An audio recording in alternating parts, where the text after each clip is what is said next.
At ngayon naman po para malaman naman natin na magiging lagay ng ating panahon sa araw na ito lalong-lalo pa. At marami po sa atin ang lalabas ng kanilang mga bahay. Makakasama po natin si Mr. Hener Kitlong na weather forecaster ng Pag-asa. Good morning, Mr. Kitlong. Good morning, Amor. Mga kabayan, magandang umaga po. Mr. Kitlong, kahapon po ay nakapag-landfall na po itong bagyong Vinta sa may Northern Cagayan. So ngayon po ba, ano na po ba yung update natin sa lokasyon nito? Ito po ba ay lalabas na ng ating Philippine Area of Responsibility? At ngayon po ba, nabawasan naman po ba itong mga lugar na nasa ilalim ng ating mga storm warning signals? Yes, Amor. Sa ngayon po, ang mata ng bagyong si Vinta, kung makita po natin dito sa ating forecast track, ay narito na po sa mga baybaying dagat ng Ilocos Norte. Ibig sabihin po nito, nakalagpas na po ito sa kalupaan. At as of 4 a.m., ito po ay nasa layong 70 kilometers, hilaga-hilagang kanluran ng Lawag City. At taglay pa rin po nito ang malakas na hangin umaabot ng 130 km bawat oras at bugso ng hangin umaabot ng 160 km bawat oras. Patuloy pa rin po itong kumikilos kanluran, hilagang kanluran na may bilis na 20 km bawat oras. Kung makikita po natin itong forecast track, kung hindi po magbabago yung bilis at galaw ng bagyong si Vinta, inaasahan po yan na makakalabas ng Philippine Area of Responsibility. Mamayang hapon po yan, mga alas 2 hanggang alas 4 po ng hapon. Sa ngayon po, nakataas pa rin po ang Public Storm Signal number 3 dito po sa may Ilocos Norte. Samantalang ang Signal number 2 ay nakataas naman sa probinsya ng Cagayan. Kasama po dyan ang Calayan at Babuyan Group of Island. Ganon din po ang Apayao, Abra, Kalinga at ang Ilocos Sur. Samantalang ang Signal number 1 ay nakataas naman sa Batanes Group of Island. Ganon din po ang Isabela, Ifugao, Mountain Province, Benguet at ang La Union. Okay, ayan po, nabigyan na po tayo ng ideya kung saan po yung mga lugar na nasa ilalim pa rin ng storm warning signals. At mapapansin po natin na meron pa rin po talaga nakataas na storm warning signal number 3. Ibig sabihin po nito talaga po nga, meron pa rin mga lugar na maapektuhan ng higit nito po nga bagyong Vinta. At ulitin lang po natin, no, nabanggit po ni Mr. Kitlong kanina, na kung magpapatuloy po ang pagkilos nito nga bagyong Vinta sa kanyang taglay na bilis, maaring ito po ay lumabas na ng ating PAR. Yan po ay mamayang hapon. Pero gayon pa man tayo po ay magbantay pa rin sa mga pagbabago dito. At ito naman, Mr. Kitlong, ngayon po ang unang araw ng Nobyembre at ito nga po All Saints Day. So marami po talaga sa ating mga kababayan ang lalabas sa kanilang mga tahanan para pumunta po sa mga sementeryo para po maglaan ng oras at bumisita sa kanilang mga yumaong kaanak. So ngayon po ba, ano bang inaasahan nating lagay ng panahon para sa araw na ito ng Biyernes?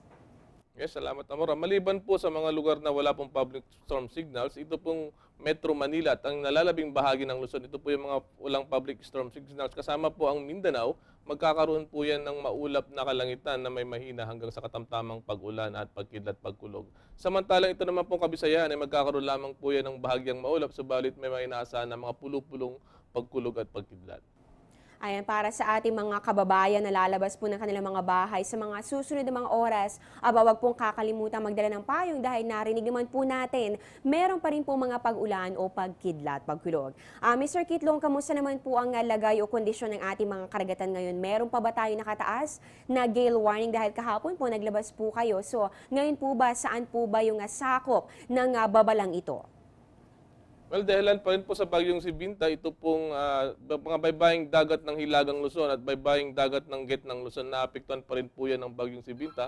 Kaya't nakataas pa rin po ang ating gale warning sa mga lugar na ito. May kataasan pang pag-alo ng karagatan na dyan, umaabot po hanggang 4 na metro. Kaya't mapanganib po ang mga lugar na yan, lalo na sa mga maliliit na sasakyang pandagat. Mr. Kitlong, para naman po sa mga babiyahe na hahabol po sa undas at para naman po dun sa mga mag-uuwian na o yung babiyahe na pabalik dito sa ating lungsod, ano po bang inaasahan nating lagay ng panahon sa darating na weekend? Magiging maulan po ba ito o magkakaroon na po ba tayo ng improvement sa ating panahon? Opo, dito po sa ating outlook na dito po sa ating special weather outlook, makikita po natin dito po ngayong araw, medyo maulap po ang kalangitan na maaaring mangyari dito po sa Ilocos Region, Zambales at Bataan. Epekto pa rin po yan ng bagyong si Vinta. Samantalang sa susunod naman po na araw, improving weather na po tayo sapagkat ang bagyo pong si Vinta ay makakalabas na po ng Philippine Area of Responsibility, improving na po sa Luzon, ganoon lalo na po sa Visayas at sa Mindanao. Okay, eto naman po, Mr. Kitlong, meron po ba tayong update tungkol po dito sa mga dams? Ano po ba ang kasalukuyan lagay ng ating mga dams ngayon? Meron po ba tayong nakikita na pagtaas ng level ng tubig? Meron po ba tayong nakikita nga problema dito po sa water levels? Opo, base po dito sa weather bulletin ng flood forecasting, makikita po natin na wala na pong gate na nakabukas dito po sa mga dam. Ibig sabihin po niyan, back to normal na po lahat ng water level. Okay, at ngayon nga po napatuloy po tayo sa pagbabantay dito kay Bagyong Vinta. Ngayon pag-usapan naman po natin ang tungkol dito sa dami ng ulan o yung rainfall amount. So mula po nang pumasok at umiral, ito po ng ating Bagyong Vinta na binabantayan ngayon. Gaano na po ba kadami yung naibuhos itong pag-ulan, lalong-lalo na po dito sa ating mga kababayan dito po sa Northern Luzon? Opo, mula po kahapon, mga alas 8 po ng umaga hanggang ngayon kanina pong alas 2 ng umaga, nakapagtala po tayo ng mga pag-ulan. Ang pinakamarami po dito po sa may Apari, Cagayan. Nakapagtala po tayo dyan ng 155.5 mm. Mula po yan alas 8 ng umaga hanggang alas 2 ng umaga. Samantalang dito naman po sa Tugigaraw, nakapagtala po tayo ng 128.0 mm na ulan. Mula din po yan mga alas 8 hanggang alas 2 ng umaga. At kasunod po niyan ang Sinaid dito po sa may Ilocos Sur. Nakapagtala din po tayo ng 77.0 mm at gaya po ng nabanggit ko kanina, mga alas 8 po yan hanggang alas 2 ng umaga. Ganon din po sa Lawag City. Mayroon po tayong naitalang ulan dyan. Yun po sa ating station, 68 mm po yung naitala nating ulan. Ganon din po sa Baguio City, mayroon po tayong naitalang 42 mm. Ito po yung mga lugar kung saan nakapagtala ng medyo may karamihang pag-ulan.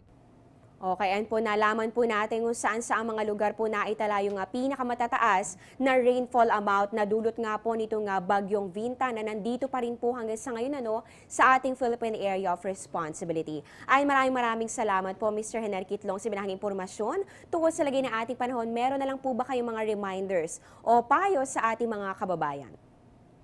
Yes, salamat Amor. Maraming salamat po. Mga kabayan, lalo na po dito po sa Northern Luzon, kung saan naapektuhan pa rin po ng bagyong si Binta.